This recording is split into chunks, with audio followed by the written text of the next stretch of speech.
Hello everyone. मैं gate mathematics की previous year questions की लेक्चर सीरीज कर रहा हूँ और आज का हमारा टॉपिक है eigen values and eigen vectors. तो चलिए स्टार्ट करते हैं। हम लोग ऑलरेडी 20 क्वेश्चंस कर चुके हैं, तो आज हम लोग कुछ और क्वेश्चंस करते हैं। तो चलिए देखते हैं क्वेश्चन नंबर 21। देखिए इसमें क्या बोल रहा है, 2x2 की मैट्रिक्स दी हुई है और they are asking what is eigen vector. देखिए ये जो क्वेश्चन होता है, जैसे 2x2 का मैट्रिक्स है तो सिंपल हम जो कन्वेंशनल मेथड होता है उससे निकाल सकते हैं, ठीक है। बट कैरेक्टरिस्टिक इक्वेशन बना के लैम्डा की वैल्यू निकाल लीजिए, आइगन वैल्यूज निकाल लीजिए, उसके बाद आप एक एक वैल्यू के लिए आइगन वैल्यूज के करस्पॉन्डिंग आइगन वेक्टर्स निकाल सकते हैं। वो 2x2 में हो इजिली हो जाता है। But if it is given 3x3 matrix or 4x4 matrix, so it is very difficult to calculate. I mean not difficult but it takes lot of time, ठीक है। तो इसका मैं एक आपको ट्रिक बताता हूँ, शॉर्टकट तरीका बताता हूँ कि अगर 2x2 दिया हुआ है, 3x3 दिया हुआ है, इवन 4x4 5x5 कुछ भी दिया हो, ठीक है, आप उसको इजिली कुछ ही सेकंड में कैसे कर सकते हैं। तो उस जो ट्रिक है वो कैसे करना है, देखिए आप चारों ऑप्शंस को देखिए। आप ऑप्शन ए से स्टार्ट करिए, जो आइगन वेक्टर दिया हुआ है उसको जो मैट्रिक्स दी हुई है उसमें मल्टीप्लाई कर दीजिए, ओके। तो अगर मल्टीप्लाई करने के बाद आपको सेम आइगन वेक्टर मिल जाता है, जिस भी ऑप्शन के लिए आप इसमें जो भी मैट्रिक्स दी हुई है उसमें आप मल्टीप्लाई करते हैं तो सेम ही आइगन वेक्टर हमें मिल जाता है मल्टीप्लाई करने के बाद, तो वो हमारा आंसर हो जाएगा। अगर किसी ऑप्शन ऑब्वियसली एक में आ गया तो वही हमारा आंसर हो जाएगा। मान लेते ए में नहीं आया, बी को मल्टीप्लाई करिए, बी भी नहीं आया, सी को मल्टीप्लाई करिए, सी में भी नहीं आया, डी को मल्टीप्लाई करिए, डी में डेफिनेटली आएगा, ठीक है। 3 मल्टीप्लाई करने के बाद 3 में नहीं आया तो ऑब्वियसली चौथा आंसर होगा हमारा, ठीक है।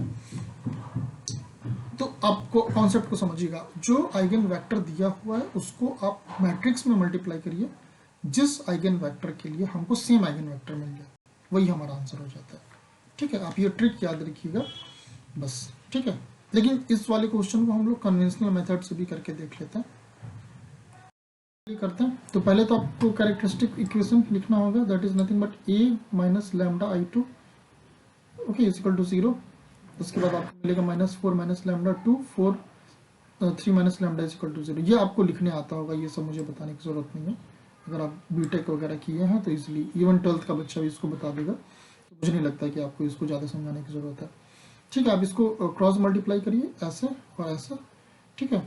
उसके बाद आप सिंप्लीफाई करेंगे, आपको लैम्डा में क्वाड्रेटिक इक्वेशन मिलेगी, उसको आप सिंप्लीफाई करिए, will get lambda is equal to -5 and 4, ठीक है। आप क्या करिए, आप बारी बारी से लैम्डा की वैल्यू इस वाली इक्वेशन में रखिए, A X is equal to lambda X, X मान लेते हैं हमारा x1 x2 आइगन वेक्टर है, ठीक है।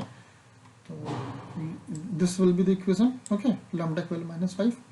तो आप इसको मल्टीप्लाई करेंगे, ठीक है। इसके बाद लेफ्ट हैंड साइड को एंड राइट हैंड साइड को इक्वेट करिए, ठीक है। इक्वेट करने के बाद आपको x1 x2 में रिलेशन मिल गया, ठीक है। तो हमको आइगन वेक्टर मिल गया 2n-1, ये हमारा ऑप्शन में दिया हुआ है, लैम्डा इज इक्वल टू 5 पे ही हमको -5 पे this will be the eigen vector.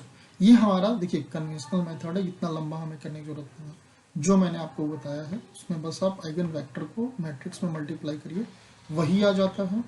Multiply करने के बाद that will be our answer, okay. So I hope you are getting how to solve this kind of problem, okay. Let's see next question, question number 22।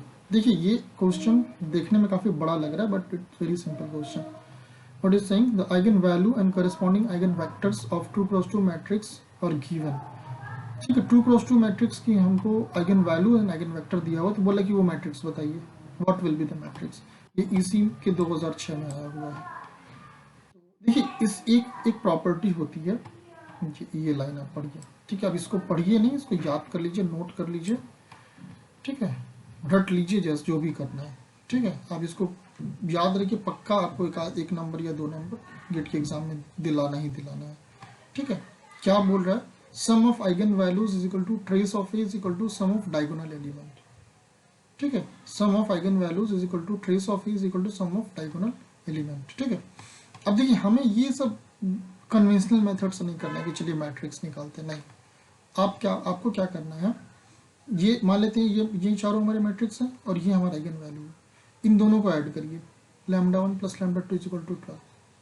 ठीक, अब जिस matrix का trace 12 आएगा वही हमारा आंसर हो जाएगा। ट्रेस क्या है, सम ऑफ डायगोनल एलिमेंट, ये दिस इज डायगोनल एलिमेंट। ठीक है, ये हमारा डायगोनल एलिमेंट, ठीक है, दिस इज डायगोनल एलिमेंट। तो हमारा आइगन वैल्यूज की सम कितना है, λ1 + λ = 12। किसके लिए 12 आ रहा है हमारा trace, this one, option A, 6 + 6। okay, so answer will be A. Fine, so you just remember this formula concept, whatever you say, okay, this will give the answer. Okay, many question will see in this lecture itself using this concept, okay, this formula, or you can say this concept. Fine, देखिए question number 23, ये भी इसी में आया हुआ है 2006 में। इसमें 2x2 का मैट्रिक्स दिया हुआ है, द कॉरेस्पॉन्डिंग आइगन वेक्टर ये दिया हुआ है। ओके, अब देखिए हमको इसमें आइगन वेक्टर दिया हुआ, मैट्रिक्स दिया हुआ, आइगन वैल्यू पूछ रहा है। 2x2 का सिंपल आप Ax = λx जो हमारा बेसिक होता है उसमें उसको यूज कर लीजिए। ठीक है, ये दिस इज ए, ये x आइगन वेक्टर दिया हुआ है, लैम्डा मान लेते हैं लैम्डा है। ठीक, उसको सिंप्लीफाई करेंगे, इसको आप मल्टीप्लाई करेंगे, यू विल गेट 10, इस साइड को यू विल गेट दिस। अब कोई भी आप चाहे इसको कंपेयर कर लीजिए या इसको कंपेयर कर लीजिए। Okay, so 101 lambda is equal to 606 lambda is equal to 6, so answer will be C for this problem. Okay, simple, बस जो कॉन्सेप्ट होता है E X is equal to lambda X, उसको यूज करिए, will get the answer. Okay, C question number 24, ये थोड़ा सा complicated दिख रहा है बट कॉम्प्लिकेटेड है नहीं, देखते हैं। इसी 2008 में आया हुआ है। All for entities of entries of 2x2 matrix, ये हमारा पी के टर्म में कुछ दिया, और नॉन जीरो। ठीक है, नॉन जीरो दिया हुआ है, इसका जो एंटिटीज है जीरो नहीं है। And one of the eigen values is zero. तो अब इसमें हमसे पूछ रहा है कि क्या हमारा रिलेशन होगा, जो भी दिया, विच वन इज ट्रू। ठीक है, ये हमारी जो देखिए कुल क्वेश्चन में क्या बोला, ये जो हमारा एलिमेंट ये नॉन जीरो है और बोल रहा है कि one of the eigen values is zero. तो देखिए जब भी एक आइगन वैल्यू जीरो होगा तो हमारा डिटरमिनेंट जीरो हो जाएगा, बस आपको ये याद रखना है। ठीक है, बस अब इसको इसका डिटरमिनेंट जीरो कर दीजिए, तो बस आप इसको क्रॉस मल्टीप्लाई करिए, सबट्रैक्ट कर दीजिए। Okay, so our answer will be, I think, या B. Okay, B will be the answer. No, not B, sorry, minus है तो इसमें ये वाला हो जाएगा, यस, सी। बी नहीं होगा, C will be the answer. Minus में नहीं, मुझे लगा जीरो है। ठीक है, this will, C will be the answer. Okay, sorry for this, answer will be C. Okay, let's see question number 25। इसमें क्या बोल रहा है, the sum of eigen values of matrix given below। देखिए जो मैंने अभी आपको पिछले क्वेश्चन में जो कॉन्सेप्ट बताया था वही चीज हमें यूज करना।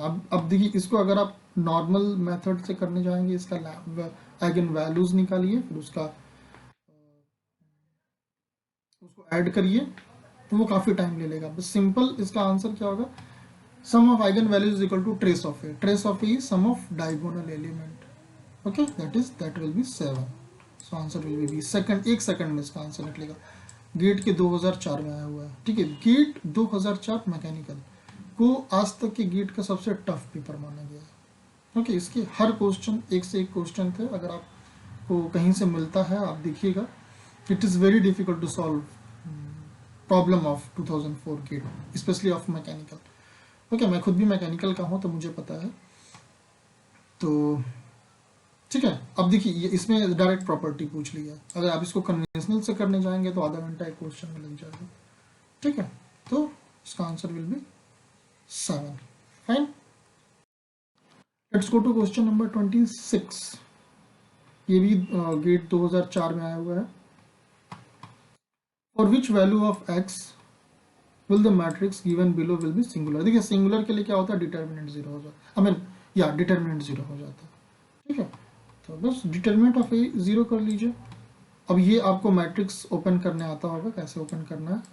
ठीक है, अब इसको ओपन करके अगर सिंप्लीफाई करेंगे x is equal to 4। Okay, so answer will be A. तो इसमें बस आपको प्रॉपर्टी याद रखना, सिंगुलर के लिए डिटर्मिनेंट 0 हो जाता है। काफी लोग को पता होगा, ठीक है, नहीं पता है तो बस आप याद कर लीजिए इस चीज को। Okay, let's see the question number 27। ये भी काफी अच्छा क्वेश्चन है, मैकेनिकल के 2006 में आया हुआ है। इसमें ये प्रॉपर्टी हमें यूज करना है। Eigen value of matrix S is this, I mean इस मैट्रिक्स की जो आइगन वैल्यूज दी हुई है 5 and 1, what will be the value of matrix S square is equal to S into S. तो देखिए इसका भी सिंपल प्रॉपर्टी होता है, आपको वो ऐसा नहीं करना है कि दोनों को मल्टीप्लाई करिए फिर एक नया मैट्रिक्स पाइए फिर उसको आप चाहिए उसका आइगन वैल्यू निकालिए, निकाल सकते हैं but it will take lot of time. Okay, so आपको ये नहीं करना, you have to just use this property. We know that if lambda we are given eigen value of A, then lambda square is an eigen value of A square. ठीक है, तब अब ठीक है, तो अब कुछ भी बोल दे वो आप आराम से निकाल सकते हैं। लैम्डा 5 और 1 दिया हुआ है, स्क्वायर करना है तो बस इसका भी स्क्वायर कर लीजिए, तो 1 and 25 will be the answer. Okay, lambda square आप करेंगे 1 का स्क्वायर 1 एंड 5 का square 25। Fine, simple. Now go to question number 28। फिर से देखिए हमको वही वाली प्रॉपर्टी यूज करनी है, ट्रेस वाली। इसमें मैट्रिक्स दिया हुआ 3 cross 3 has one eigen value be 2 equal to 3, the sum of the other 2 eigen value. देखिए इसमें 3 क्रॉस 3 की मैट्रिक्स दी हुई है, एक आइगन वैल्यू 3 दिया हुआ है, फिर पूछ रहा है कि 2 आइगन वैल्यू का जो सम है वो कितना होगा। तो अब याद करिए property, sum of eigen value is equal to trace of A is equal to what, summation of diagonal element. Okay, तो बस लैम्डा 1 मान लेते हैं हम, इसका eigen value lambda 1 lambda 2 lambda 3 है, लैम्डा 1 इज इक्वल टू 3।